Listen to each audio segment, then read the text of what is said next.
Bien.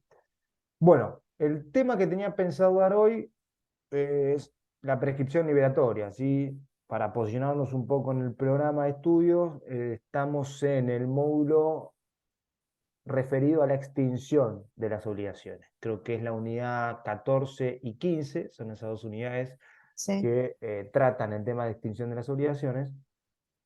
Y hoy vamos a desarrollar uno de los medios por los cuales se extinguen las obligaciones, que anticipo es uno de los que mayor importancia tienen, ¿sí? No solamente importancia a los fines teóricos de nuestra materia, sino principalmente muchísima importancia práctica. Esto les va a ser sumamente útil para el ejercicio profesional, ya sea que actúen en representación del acreedor o en representación del deudor. Y también para la vida cotidiana, para saber cuándo una deuda, una obligación está o no prescripta y bueno, qué consecuencias, qué efectos tiene. Em, ante eh, todo, ah, sí, la sí, escucho. sí, prescribir no quiere decir que fue saldada en tiempo y forma, ¿no?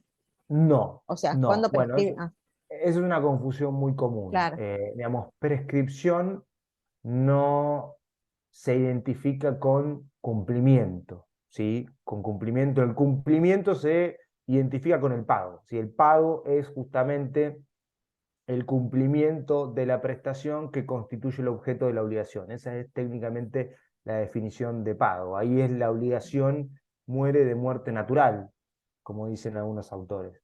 La prescripción no, justamente es un instituto eh, opuesto, por decirlo de alguna manera. Pero ahora vamos a ver un poquito más en profundidad y seguramente va a quedar un poco más clara la diferenciación.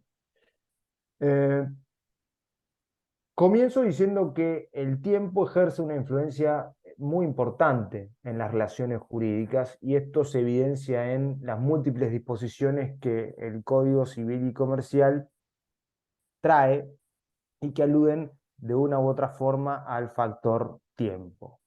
Pero es indudable que en donde se advierte la mayor importancia de la influencia temporal es en aquel conjunto de normas que regulan la adquisición y pérdida de los derechos por el transcurso del tiempo. Y a esta figura se la conoce jurídicamente, técnicamente, con el nombre de prescripción. ¿Mm? Hay dos clases de prescripción. Seguramente le va a sonar por lo menos algunas de estas dos que le voy a señalar. La primera es la prescripción adquisitiva, llamada también usucapión. ¿Qué es este tipo de prescripción llamada usucapión? Es la adquisición de un derecho real por la posesión continua e ininterrumpida de una cosa durante el tiempo que fija la ley. ¿eh? El estudio de la prescripción adquisitiva o usucapión es ajena a nuestra materia, por lo tanto no me voy a detener en esta. Esto lo van a ver cuando estudien los derechos reales, que la prescripción es una de las formas de adquirir el derecho real de dominio, que es el derecho real por excelencia, el más pleno de todos. Bueno, tenemos una compañera nueva que nos va a acompañar, nos va a hacer el aguante. Bienvenida, Araceli. Recién comenzamos, ¿eh? Estamos hablando de la prescripción, posicionándonos dentro de la unidad número 15 del programa de estudios.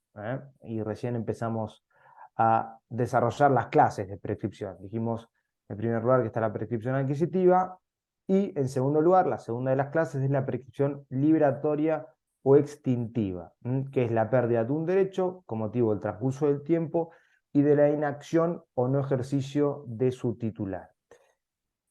Hoy nos vamos a dedicar justamente al estudio de la prescripción liberatoria o extintiva, que es la que nos interesa para el estudio de nuestra materia. ¿Cuál es la metodología que trae el Código Civil y Comercial al regular esta figura? En el libro sexto, que se denomina disposiciones comunes a los derechos personales y reales, el código comienza delineando un marco normativo que es común para ambas prescripciones, tanto para la adquisitiva como para la prescripción liberatoria. Se regulan en los artículos 2532 a 2553. Acá se incluyen normas de carácter general que tienen que ver con la naturaleza imperativa del instituto de la prescripción, de los sujetos, ¿sí? ¿Qué pasa con la renuncia? Si se puede renunciar o no. ¿Quiénes pueden invocar la prescripción? Los supuestos de suspensión e interrupción, la dispensa de la prescripción y algunas disposiciones procesales que el código se encarga de regular también, invadiendo para algunos facultades no delegadas por las provincias a la nación. Yo personalmente creo que eso no es así, pero bueno, eso es harina de otro costal. Después, en los artículos 2554 a 2564, el código regula específicamente la prescripción liberatoria. Y hace lo propio recién con la prescripción adquisitiva en el artículo 2565. Esto es, a grandes rasgos, un poco la metodología que trae el código sobre la materia de prescripción, me refiero, ¿no? Ahora, ¿qué es la prescripción liberatoria? ¿Cuál es el concepto? Si es que se puede dar algún concepto. Lo que tenemos que tener bien en claro es que la prescripción liberatoria es, como dije al comienzo de esta charla, un medio de extinción de derechos por la inacción o por el no ejercicio de su titular durante un periodo de tiempo, durante un plazo que es fijado específicamente por la ley. Si ustedes toman la obra de Pizarro y Vallespinos, ellos se encargan de dar una definición semejante. Ellos dicen que la prescripción liberatoria es la extinción de una obligación en virtud de la inacción de los sujetos durante el término fijado por la ley. Queda claro con estas dos definiciones similares los elementos que tiene que necesariamente que tener la figura para que proceda, para que se configure. En primer lugar, el transcurso del tiempo fijado por la ley para el ejercicio de la acción. El principio general, esto después lo voy a desarrollar con mayor profundidad, es que toda acción prescribe a los 5 años. ¿Sí? Ese es el régimen general para todo tipo de acción, salvo que la ley determine un plazo distinto. Esto lo establece el código en el artículo 2560, cuando comienza la regulación de los distintos plazos. ¿Sí? El principio general, el plazo genérico para toda clase de acción que no tenga un plazo distinto son 5 años. Esto es muy importante. El segundo de los elementos es la inacción de ambas partes. Tiene que mediar inactividad. A ver, inactividad en el sentido de pasividad de los sujetos involucrados en la relación obligatoria, circunstancia esta que hace presumir una especie de desinterés en mantener su vigencia. Por supuesto que la inactividad tiene que ser imputable al acreedor, es decir, que tiene que haber estado en condiciones de ejercitar el derecho que le asiste y no haberlo realizado. Pongamos un ejemplo. En la acción de nulidad de acto jurídico, cuando el acto está afectado por el vicio de violencia, obviamente el plazo de prescripción, que desde ya les adelanto es de 2 años, ¿cuándo empieza a correr? Bueno, empieza a correr cuando cesa la violencia que se está ejerciendo sobre el afectado, y éste recupera su libertad de actuar. De lo contrario, basta que quien ejerza la violencia siga ejerciéndola durante 2 años desde la celebración del acto jurídico para provocar su inacción y así que opere la prescripción. Este es un típico ejemplo de lo que estábamos hablando recién. Pero también tiene que, como les dije antes, existir inactividad no solamente por parte del acreedor, que por supuesto es el sujeto titular del derecho, también tiene que haber inactividad por parte del deudor. ¿Por qué? Porque no debe haber realizado un reconocimiento de deuda. Esto es importante porque el reconocimiento de deuda implicaría la interrupción del curso de la prescripción. Cuando veamos interrupción, vamos a especificar un poquito más, a ahondar un poquito más sobre este punto. Y por supuesto, un tercer elemento que no menciona las definiciones que dimos recién, pero que cae maduro, ¿sí? Va de suyo, es aquel que nos dice que debe tratarse de derechos o de acciones susceptibles de prescribirse. Les repito, el principio general en esta materia es que toda acción en principio es prescriptible, es decir, todas las acciones prescriben, excepto los casos que la ley determina lo contrario, es decir, la imprescriptibilidad. Por ejemplo, las acciones civiles derivadas de delitos de lesa humanidad son imprescriptibles. ¿Por qué? Porque así lo establece la ley. ¿Cuál es el fundamento de la prescripción? ¿Qué sentido tiene esto? ¿Por qué el legislador se encarga de regular una figura como la prescripción? Si bien antiguamente entre los fundamentos de la prescripción liberatoria se mencionaba, bueno, una especie de presunción de renuncia por parte del titular del derecho que permanece inactivo y también de una sanción a esa, entre comillas, negligencia, el verdadero fundamento es la seguridad de las relaciones jurídicas.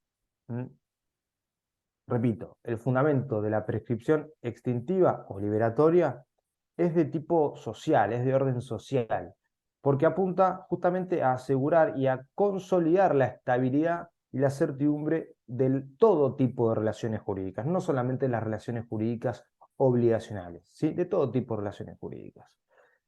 Imagínense, por ejemplo, ya llevándolo a nuestra materia, que el deudor tenga que afrontar la carga de conservar indefinidamente los recibos de pago por temor a que el acreedor en cualquier momento y sin ningún tipo de límite temporal pudiese exigir nuevamente el cumplimiento de la prestación. Esto es absurdo.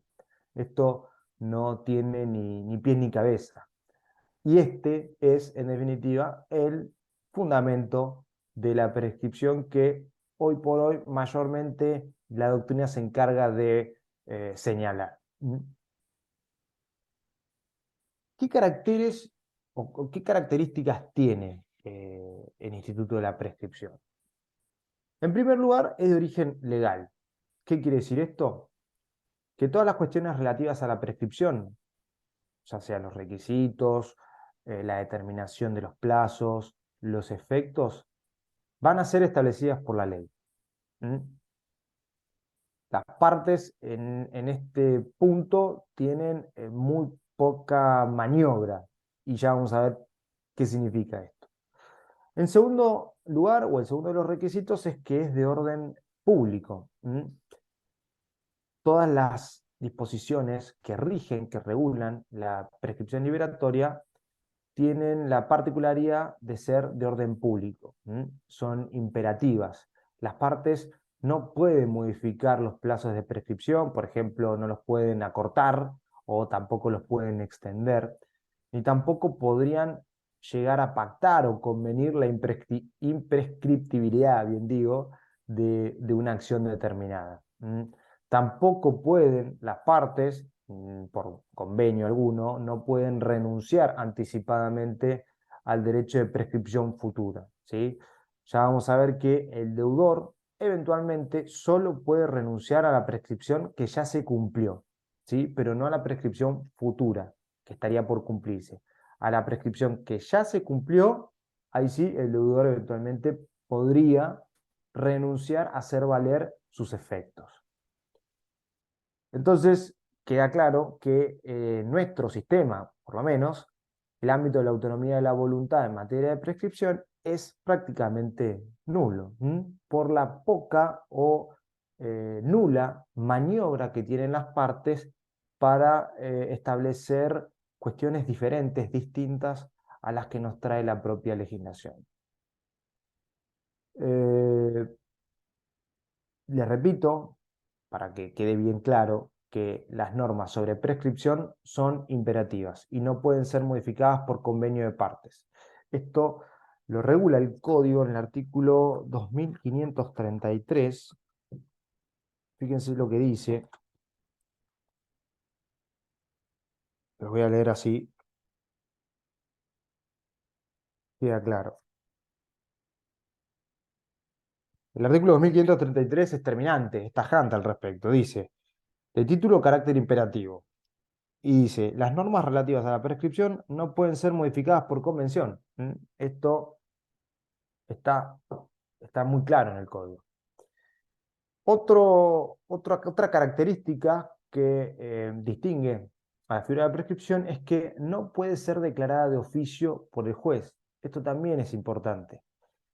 Necesariamente la prescripción tiene que ser invocada por la parte interesada en hacerla valer y siempre en el marco de un proceso judicial. Cuando me refiero a un proceso judicial, es un juicio, ¿eh? Ya sea por vía de acción o por vía de excepción. Esta última, es decir, por vía de excepción, es la más común, que frente a una demanda entablada por el acreedor, supongamos, cuando se le corre traslado y se lo notifica al demandado, deudor, en nuestro ejemplo, el deudor, cuando contesta la demanda, va a tener que plantear como excepción la prescripción. ¿Mm? El juez no podría, frente al silencio del demandado deudor, declarar la prescripción de la acción o del derecho, ¿sí? Siempre necesariamente tiene que ser invocada por la parte interesada en hacerse valer los efectos de esa prescripción. Es de interpretación restrictiva. ¿Y qué quiere decir esto? Que en caso de duda si operó o no la prescripción, siempre tiene que estarse por la subsistencia del derecho. Esto es una consecuencia natural, lógica del principio de conservación de los actos jurídicos. Otro, otra característica, otro carácter que tiene la figura es que es extintiva del derecho. Por lo menos para nosotros, y siguiendo en este punto a la doctrina mayoritaria y más moderna, la prescripción produce efecto extintivo del derecho. ¿eh?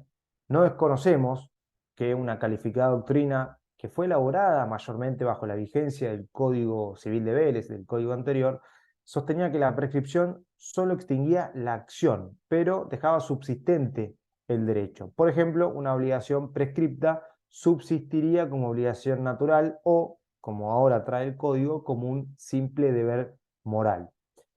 Nosotros creemos que la prescripción liberatoria aniquila el vínculo jurídico. ¿Por qué? Porque al no existir más la responsabilidad del deudor, ya que no se puede exigir judicialmente la prestación, no hay más una verdadera obligación, por lo menos en los términos en que está regulada el artículo 724 del Código Civil y Comercial. Recuerden que en la obligación la deuda y la responsabilidad son inseparables y entre los elementos que tienen que estar presentes en la obligación está el vínculo jurídico. A falta de vínculo jurídico ya no podemos hablar de obligación. Por lo tanto, repito, nosotros creemos que la prescripción aniquila el vínculo jurídico y por lo tanto extingue el derecho, no solo la acción. Pero, por supuesto, esto es materia opinable, no pretendemos que adhieran a nuestra postura, sino sepan que, bueno, hay algunos que dicen que lo que se prescribe son las acciones y no el derecho, mientras tanto otros, entre los cuales nos enrolamos, consideran que lo que se extingue es el derecho estricto sensu. Hasta acá, ¿cómo venimos? ¿Hay alguna pregunta? ¿Se entiende? ¿Alguna duda? Perfecto, profesor. Bueno, Sí, seguimos todo bien. entonces. Eh, ¿Quiénes pueden prescribir y contra quiénes se puede hacer valer la prescripción? A ver, la prescripción liberatoria es una institución de orden público, esto ya lo dijimos, que se aplica tanto a las personas humanas como a las personas jurídicas, sean estas públicas o privadas, poco importa.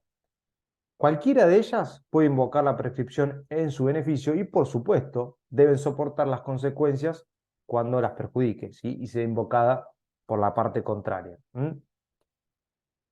Esto es sencillo, no requiere mayor explicación. ¿Cuáles son los derechos que prescriben? Como regla, todos los derechos y acciones son prescriptibles. Esto ya lo dijimos, salvo disposición legal en contrario. El principio general lo regula, o lo establece, mejor dicho, el código en el artículo 2536, que establece lo siguiente. Fíjense.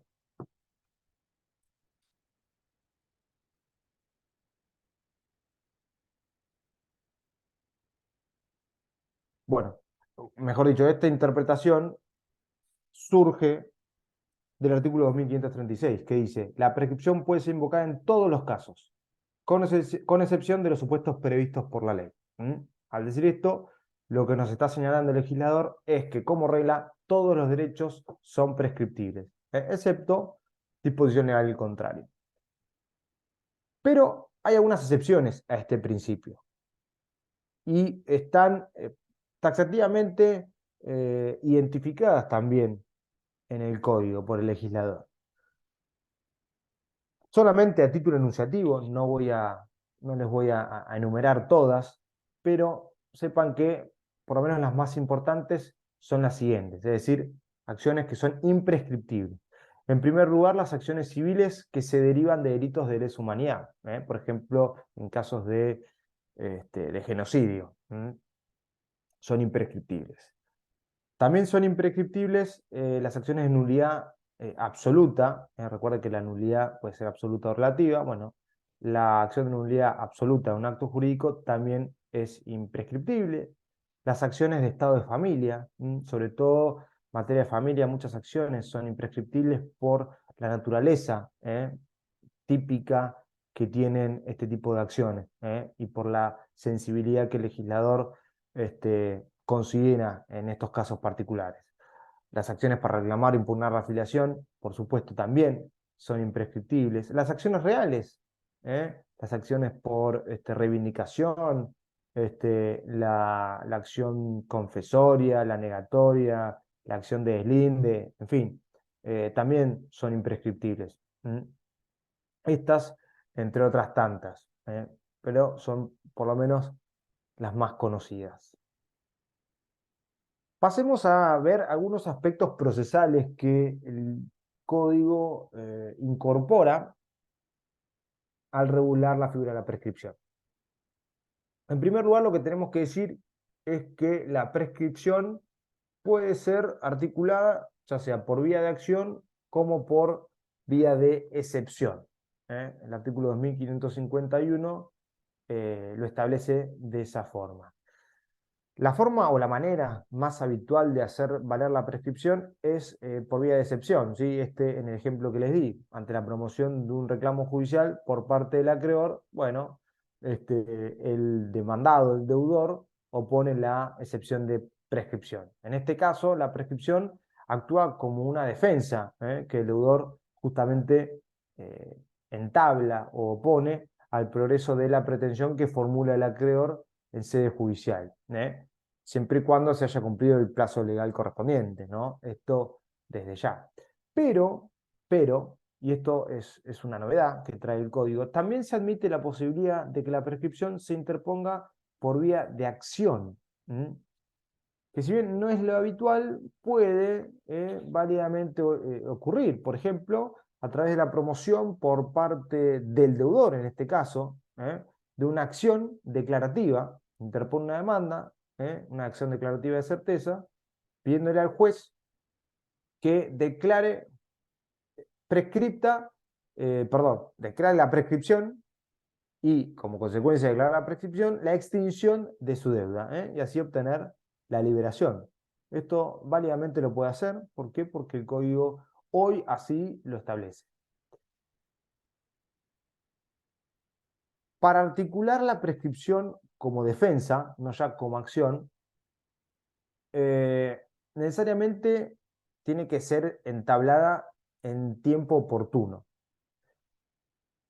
Esto es en la primera presentación del deudor, al contestar la demanda. El artículo 2553 así lo establece. Fíjense lo que dice. Oportunidad procesal para oponerla, dice el artículo. La prescripción debe oponerse dentro del plazo para contestar la demanda en los procesos de conocimiento y para poner excepciones en los procesos de ejecución. Los terceros que comparecen al juicio, vencidos los términos aplicables a las partes, deben hacerlo en su primera presentación. ¿Qué quiere decir? Bueno, el deudor demandado dispone para oponer la defensa de prescripción liberatoria hasta el momento de contestación de la demanda en los procesos de conocimiento, que son los más comunes. Cuando lleguen a derecho procesal, esto lo van a advertir con mayor facilidad.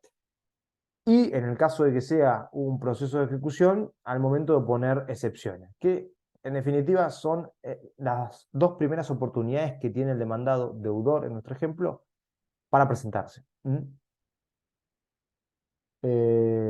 Vencida ese tiempo, esa oportunidad para oponer la excepción de prescripción, ya no lo puede hacer. Ya perdió la oportunidad para hacerlo. Se conoce como la preclusión. Precluyó la oportunidad procesal para oponer la defensa. Entonces, transcurrido el plazo para oponer la excepción de prescripción, esta va a quedar purgada y no va a poder volverse a plantear en el futuro. Y esto hace presumir que el interesado, en este caso el deudor, renunció a valerse de la figura de la prescripción. En cuanto a los terceros, bueno, los terceros, cuando tienen la obligación de comparecer al juicio, y esto fuese con posterioridad al plazo que tiene el demandado para contestar la demanda, solo pueden oponer una prescripción en su primera presentación. Es decir, si hay una citación de tercero, bueno, ni bien se presenta en juicio el tercero, en esa primera presentación tiene que oponer, en caso de así considerarlo, la defensa o la excepción de prescripción. Les repito que el juez no puede declarar de oficio la prescripción, solo puede introducirse en el proceso a pedido de parte, sea del deudor o sea un tercero interesado.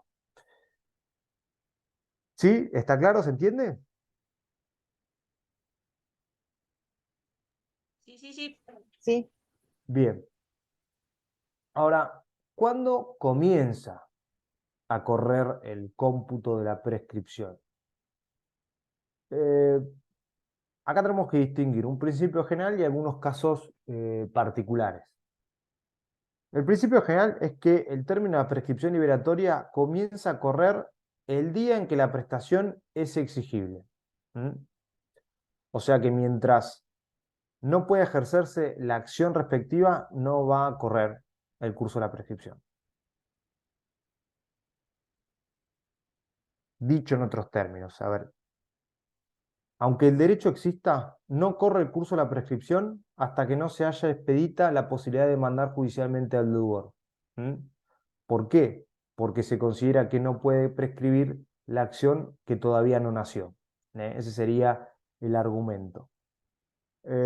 Aparte, vimos que uno de los elementos de la prescripción es precisamente la inacción del acreedor. Y es evidente que esta inacción no sucede si hay una imposibilidad de accionar judicialmente. Un tema que no es menor y es importante que lo sepan, es que la prescripción se computa siempre, siempre, repito, siempre, por días corridos. Acá no hay ningún tipo de distinción entre días hábiles e inhábiles. Siempre la prescripción se computa por días corridos. Los feriados no importan en este caso. Hay algunos supuestos particulares que son importantes. Por ejemplo, en las obligaciones de exigibilidad inmediata. Recuerden que son aquellas que no están sujetas a ningún tipo de modalidad. Las llamadas o conocidas comúnmente como obligaciones puras y simples. En este caso, el curso de la prescripción corre desde el mismo momento del nacimiento de la obligación. No así en aquellas obligaciones que están sujetas a un plazo suspensivo. En este caso, el curso de la prescripción corre a partir del vencimiento del plazo. Lo mismo sucede con aquellas que están sujetas a una condición suspensiva, que el curso de la prescripción va a comenzar a correr al momento en que opere el cumplimiento de esa condición. ¿Qué pasa en las obligaciones en la obligación, mejor dicho, de indemnizar los daños y perjuicios derivados de, ya sea actos ilícitos aquilianos, por el cumplimiento del deber general de no dañar, o por el incumplimiento de una obligación? Acá, si bien el código no lo dice expresamente, el momento en que va a computar o que va a comenzar a computarse, mejor dicho, el plazo de prescripción, y esto es por una aplicación del principio general que sienta el artículo 2554, es que va a comenzar desde que se produce el hecho generador del daño. Y tiene que también darse un ingrediente adicional. ¿Cuál es? Que el damnificado tenga conocimiento de ese daño, porque si el damnificado no tiene conocimiento del daño que sufrió, no va a comenzar el curso de la prescripción. Esto también es importante. Eh, a ver, para poner un ejemplo, supónganse en un caso de vicios redhibitorios o vicios ocultos. Una persona le vende a otra un inmueble, un departamento, eh, que al momento de la traición aparentemente estaba en buen estado de conservación, pero que al poco tiempo, supónganse al cabo de unos meses, se advierte el adquirente que tenía todo el techo de madera afectado al bicho taladro. El vicio oculto, el vicio redhibitorio en este caso, se manifiesta con posterioridad al, eh, digamos, a la celebración del contrato y a la ejecución de las prestaciones que ese contrato establecía. Por más que el vicio si bien el vicio se manifiesta con posterioridad, el curso de la prescripción comienza desde que el adquirente lo advirtió o pudo, verosímilmente, advertirlo. Recién ahí comienza a correr el cómputo de la prescripción para reclamar, ya sea el saneamiento de los vicios, del defecto, la reparación, en este caso, de la cosa, o la resolución, en los casos que establece el código, la sustitución de otra si fuese fungible, o bien la indemnización de los daños y perjuicios. Eh, Hay un caso particular que regula el código, que es el resarcimiento de los daños por agresiones sexuales infligidas a personas incapaces. En este caso, el plazo de prescripción comienza a correr a partir de que la incapacidad cesa, ¿sí? A partir de la incapacidad finaliza. Esto es también una excepción al principio general. Eh, ¿Qué situaciones pueden darse durante el curso de la prescripción? El curso de la prescripción puede estar sujeta a distintas, llamémosle, contingencias, que pueden producir importantes efectos jurídicos. ¿A qué me refiero? Concretamente a la suspensión y a la interrupción de la prescripción. Los dos son fenómenos que se producen mientras se encuentra corriendo el plazo de la prescripción, es decir, mientras que la acción ya se encuentra expedita y comenzó a correr el plazo de prescripción. Y lo que van a producir es la alteración de su, digámoslo, acontecer natural. Los actos interruptivos o suspensivos de la prescripción, por supuesto que para que para que surtan efectos, tienen que cumplirse antes del vencimiento. Esto, bueno, va de suyo también. Eh, Pasemos a ver qué es la suspensión. La suspensión de la prescripción es la paralización de su curso por la existencia de una causa que puede ser o concomitante o sobreviniente al inicio del cómputo. Y están siempre establecidas por la ley. Son siempre establecidas por la ley. ¿Cuál es por qué tiene importancia la suspensión? Porque provoca la detención, ¿sí?, del curso de la prescripción. ¿A partir de cuándo? A partir de la configuración de una de esas causales, que ya vamos a ver cuáles son. Y mientras esta causal dure, se suspende. Pero no se borran los efectos que se produjeron hasta ese momento, sino que cuando desaparece esta causal suspensiva, el curso de la prescripción se va a reanudar. Tenemos una prescripción que comenzó a correr, causal de suspensión. Cesa la causal de suspensión, este periodo de tiempo se reanuda y se computa y se agrega al que sigue, finalizada la causal. Hasta completar, por supuesto, el término que falte para digamos, para cumplir el plazo de prescripción. Eh, Le repito que los causales, las causales o las causas, mejor dicho, de la... Perdón, Cristian, tenés el micrófono abierto, ahí estamos, gracias. Les decía que... no me acuerdo qué les decía. Las Ah, causales. sí, sí. Las causas de suspensión, tanto de suspensión como de interrupción, creo que ya se lo dije, pero lo repito, solo se producen en los casos que la ley así lo establece, ¿sí? Están taxativamente determinadas. Repito, las partes no pueden crear nuevas causas ni de suspensión ni de interrupción. Bueno, los efectos, por supuesto que los efectos de la suspensión se producen hacia el futuro, hacia adelante, porque el tiempo anterior que ya corrió, como les dije, se conserva y se une al que va a seguir una vez que cese esa causal. Eh,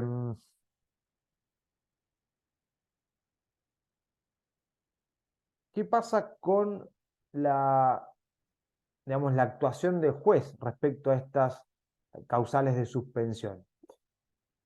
Para algunos no rige la prohibición según la cual, digamos, el juez no puede declarar de oficio la prescripción.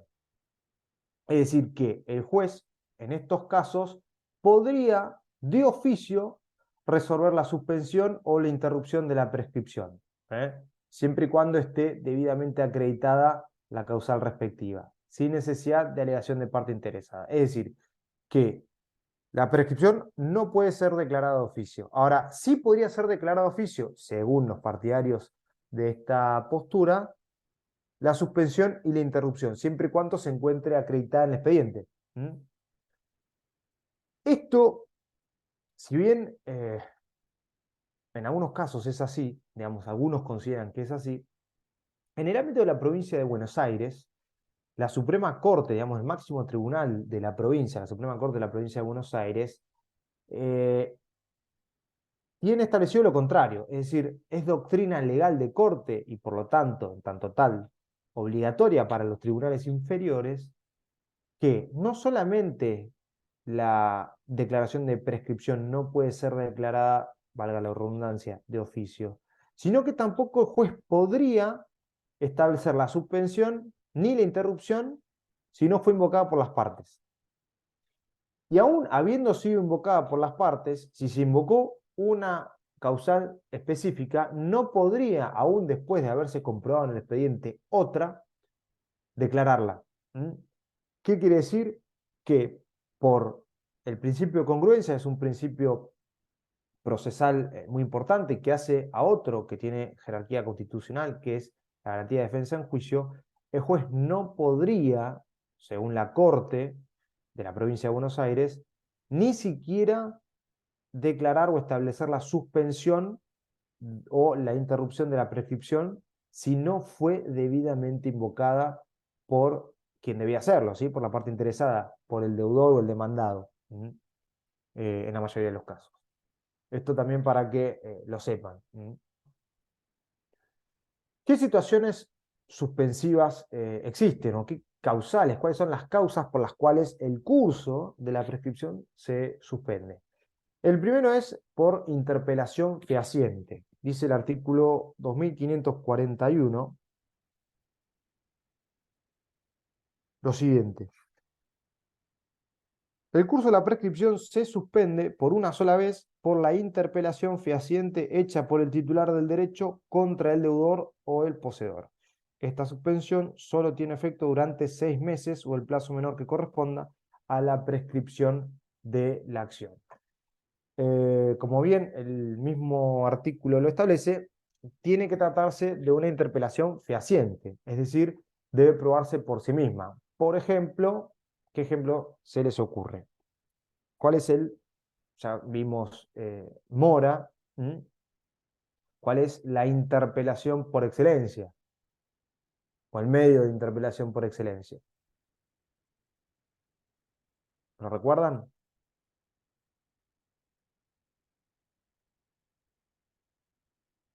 Bueno, el acta notarial, ese es el medio de interpelación por excelencia, también la carta documento o el telegrama colacionado son medios que surten el mismo efecto.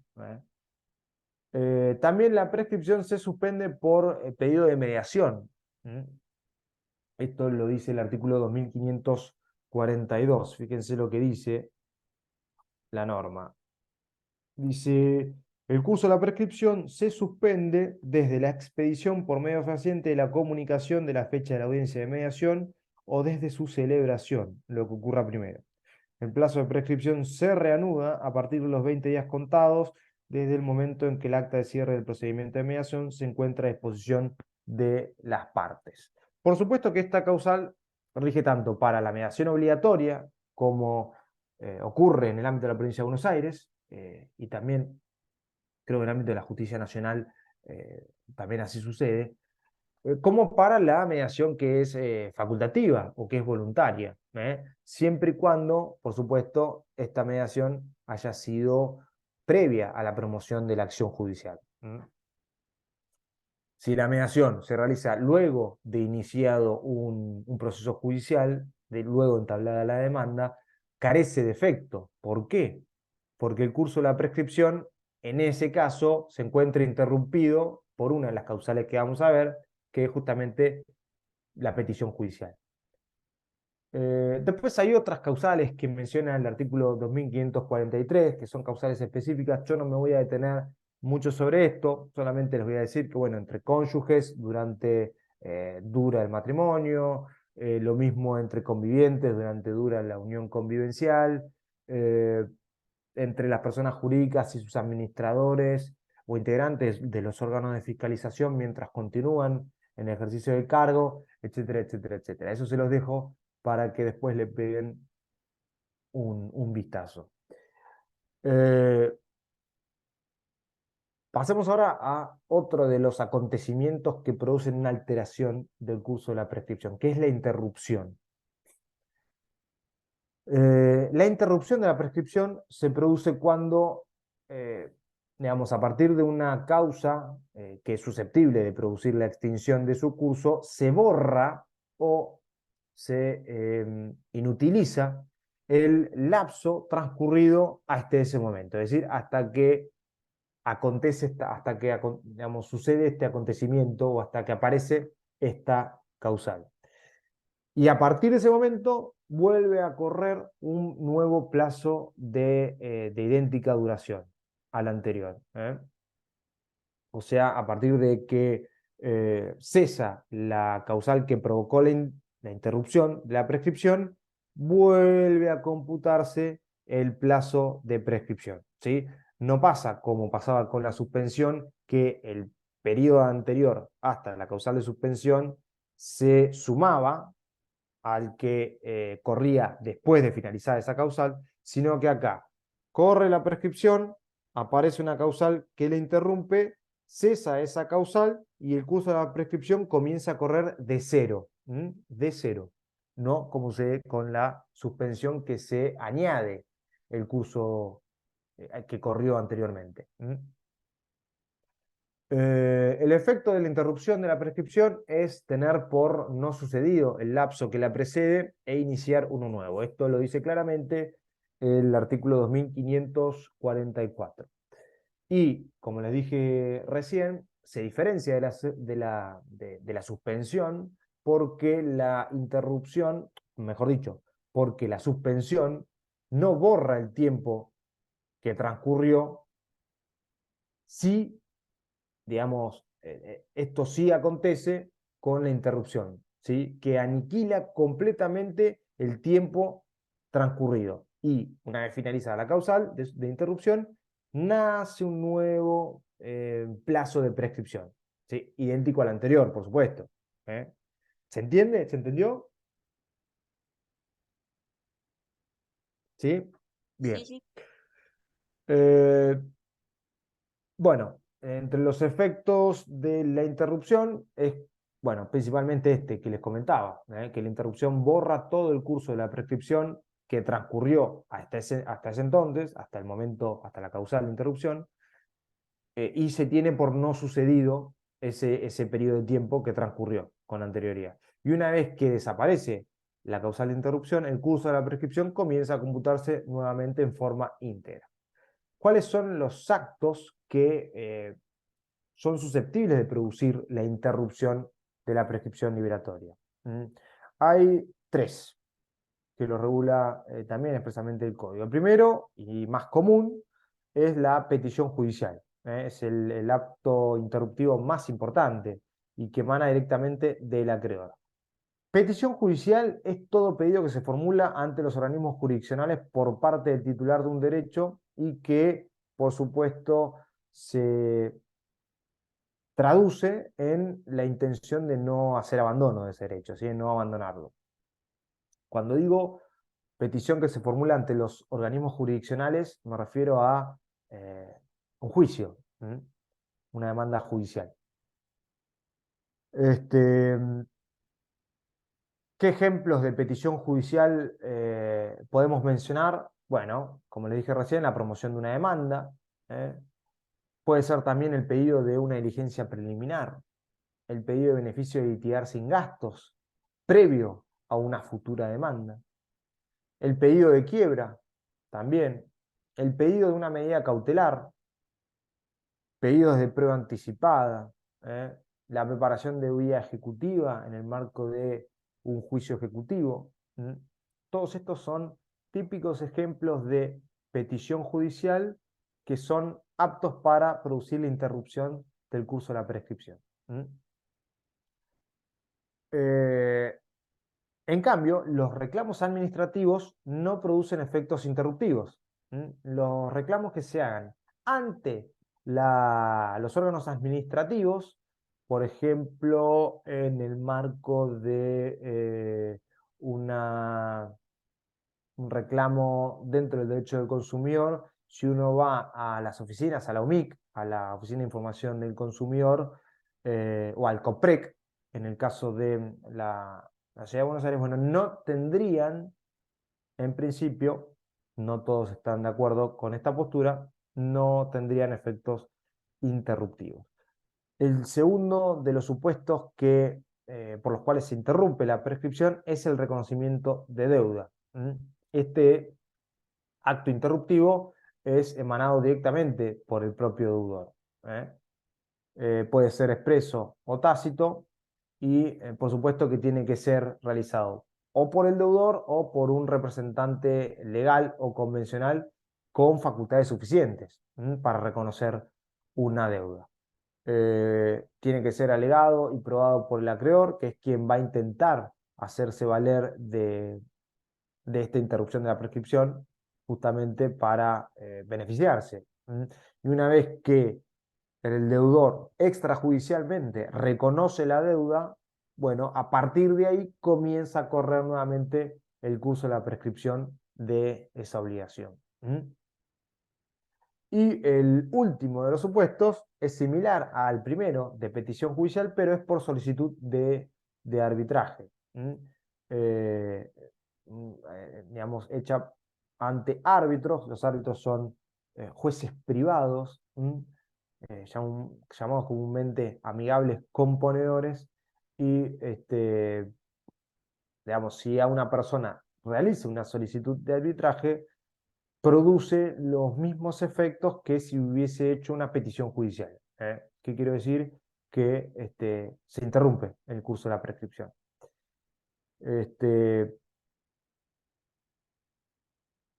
Una cosa importante que no les dije es que el efecto interruptivo en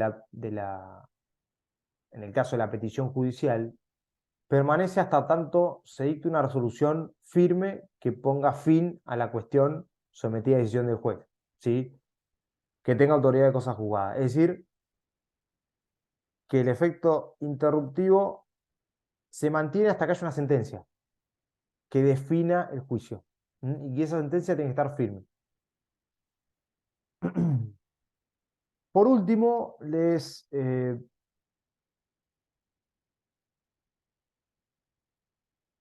menciono los efectos que produce la prescripción liberatoria.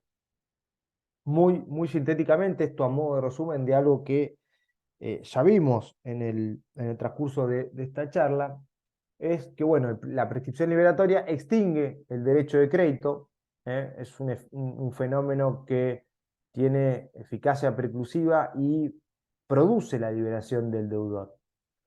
Ya dijimos que aniquila el vínculo jurídico y que, por supuesto, este vínculo jurídico es un elemento esencial de toda obligación y por lo tanto, si falta, se extingue la misma.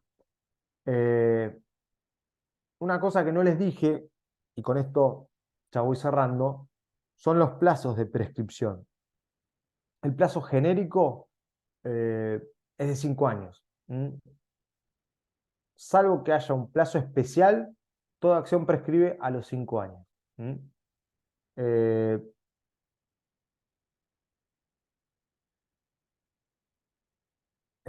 Cintia me pregunta en el chat si hoy se rinde el recuperatorio. Correcto. Conforme lo habíamos establecido en el cronograma, el recuperatorio, que solamente tienen que rendirlo quienes no alcanzaron la nota suficiente para tener por aprobado el parcial, eh, se rinde el día de hoy. El recuperatorio va a estar disponible a partir de las 6:30 hasta las 11 de la noche. Es decir, que durante esa franja de tiempo van a poder rendirlo. Pero una vez que entran, como se hace a través de la plataforma Moodle, una vez que ingresan al cuestionario, tienen 40 o 45 minutos para terminarlo. ¿Mm? Eh, Así que sí, sí, respondiendo a tu pregunta, Cintia, hoy es el recuperatorio, correcto. ¿Alguna otra pregunta?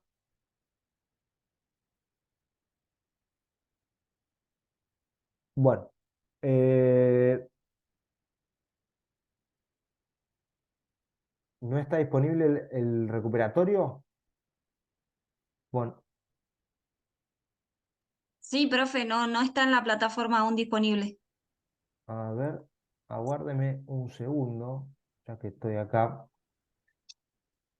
Espérenme un segundito, a ver qué pasó con eso.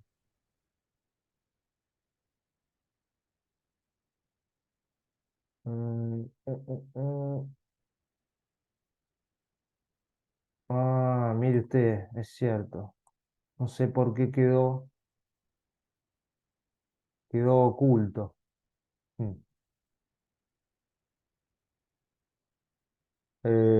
Sí, menos mal que me avisó. Había quedado oculto, no sé por qué. Eh, bueno, puede pasar.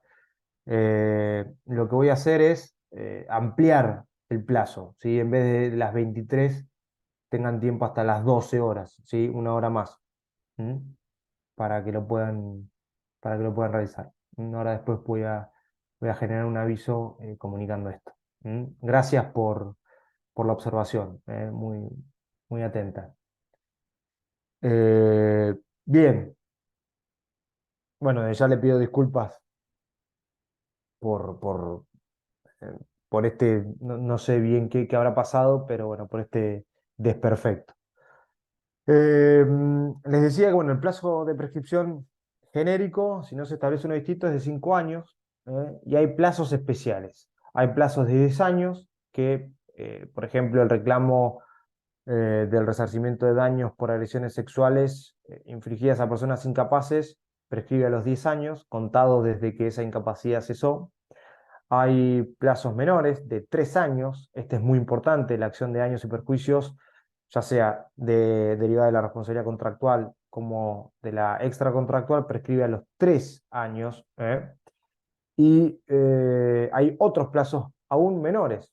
Prescriben a los 2 años, por ejemplo, la acción de nulidad y revisión de actos jurídicos, de nulidad relativa. Recuerden que la acción de nulidad absoluta es imprescriptible. El reclamo de daños derivados de accidentes y enfermedades del trabajo, ¿sí? Siempre y cuando se haga respecto del derecho común. Eh, También prescribe a los 2 años los daños derivados del contrato de transporte, ya sea de personas o de cosas. Y hay un plazo aún menor, de 1 año, entre los que se encuentran el reclamo por vicios redimitorios, las acciones posesorias, el reclamo contra el constructor por responsabilidad por ruina total o parcial de obra, la acción autónoma de revisión de cosa juzgada, en fin.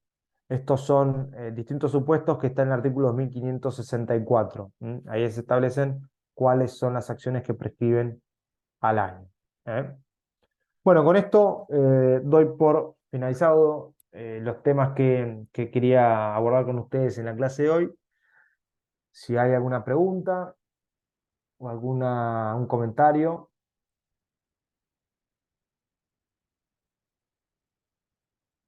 Ahí veo el chat. Bueno, ya está solucionado. En principio ya estaría solucionado el tema del recuperatorio. Y les repito, no, me comprometo a ampliar una hora más la franja horaria para que lo puedan hacer. Bueno, si no hay ninguna pregunta, nos voy a ir despidiendo, agradeciéndoles, bueno, que se hayan animado a participar de esta charla y, bueno, a los que tengan que rendir el recuperatorio, deseándoles muchísimos éxitos. Gracias, Será profe. hasta, será hasta entonces. Hasta Que luego. tengan buenas tardes. Gracias, profe. Hasta luego. Hasta luego.